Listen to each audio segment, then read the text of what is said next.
two of the most amazing years, followed by two of the hardest years of our lives. 300 letters. That's the number of letters Amanda and Legend Tarver exchanged while they were incarcerated at the same time in 2013 for drug dealing. We couldn't have even understood, the outcome of the decisions, and really, my lack of awareness in sending money through Western Union. I did everything that I could to get extra money, so I even, at some point sold chocolates. Once that became not enough, I used what I had access to, and sure enough found my way to selling drugs. I pretty much got her kind of caught into my lifestyle. When Amanda and Legend were arrested, Amanda was just 23 years old, a single mom to a 5-year-old son, and working full-time as a medical assistant. But during this time, Amanda faced more than a prison sentence. My son's biological father passes away a month prior to my surrender date.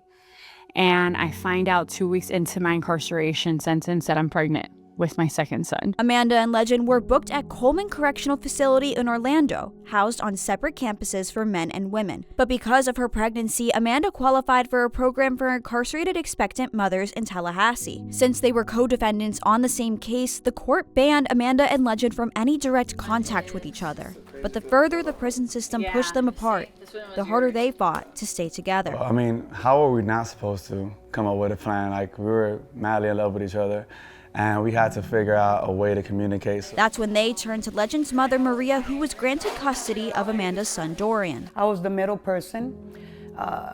They used to write letters to me. She used to write them to him and then send them to me. I would repackage them and send it to him. As far as the phone calls are concerned, she'll call me, I'll put it on speaker, he'll call me, I'll put it on speaker, and they'll talk to each other on speakerphone. Not because of any doubt in our love, but because all of the pain I've put you through. Oh. Aw. I'm such a jerk. No, you're not. In Tallahassee, Amanda gave birth to Legend Jr. Despite their early childhood struggles, Dorian and Legend Jr., now 17 and 10, see their family story as a lesson in resilience. Well, it was far better than it could have been.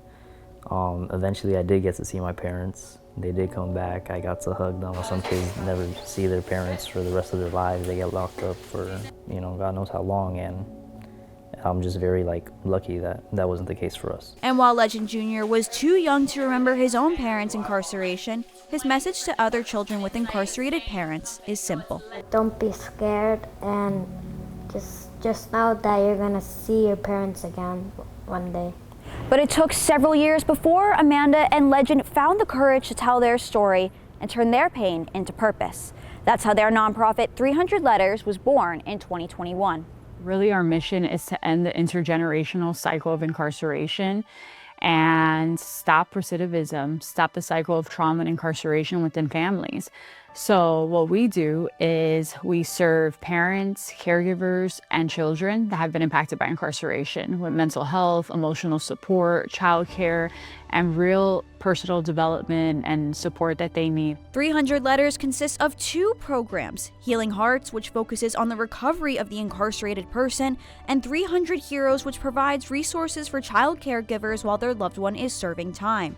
Both programs focus on 3 crucial pillars: family, financial, and emotional, and each customized to fit every family's needs. Sometimes mom is coming home and she doesn't have a spouse she's coming home to. She's coming back home to live with mom.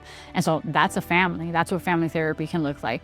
Sometimes dad is returning home and mom and 4 children were waiting for dad. So that's marriage counseling. So every family is addressed accordingly. According to the Annie E. Casey Foundation, more than 5 million children in the U.S. have had a parent incarcerated. In Florida alone, more than 300,000 children currently have a parent behind bars, and the state ranks 3rd in the nation for total prison population. The National Institute of Justice says children with incarcerated parents are 6 times more likely to end up in prison themselves with no intervention or support.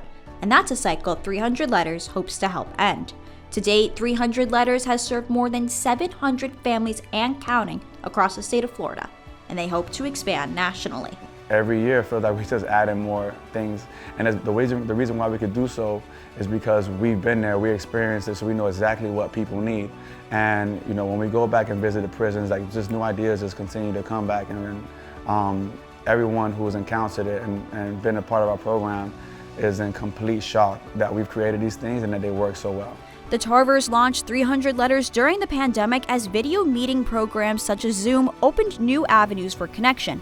That's when they realized how much putting their programs online could help their families. Our families are, majority of them are in survival mode. So if our parents are returning home, they're not thinking about therapy, they're not thinking about, the future and kind of like understanding their past and incarceration.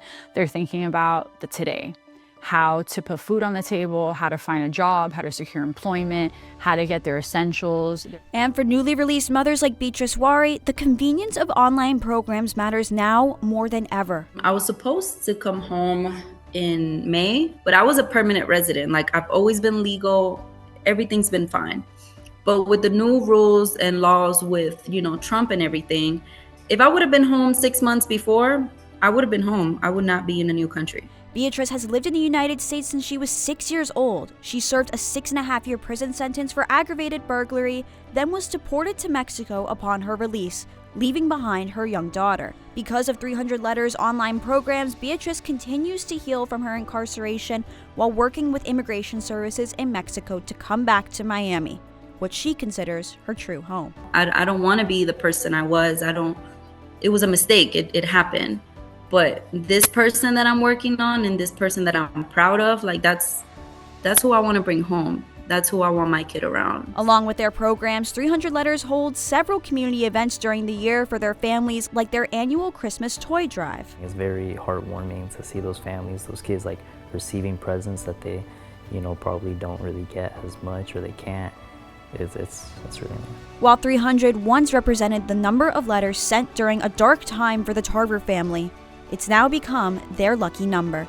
As cliche as it does sound, it does genuinely get better, and you just genuinely have to look forward to the future and what's to come. It helps change your mindset.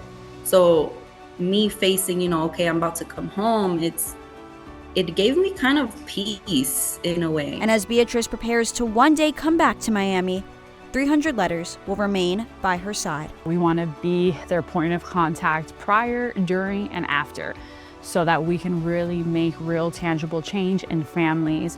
And that starts with their mindset, their healing, their understanding of what these experiences are, how they've occurred in their lives, and how we can prevent our children from experiencing the same thing. Amanda Mohamad, UMTV. Yep. These are pictures I would send you.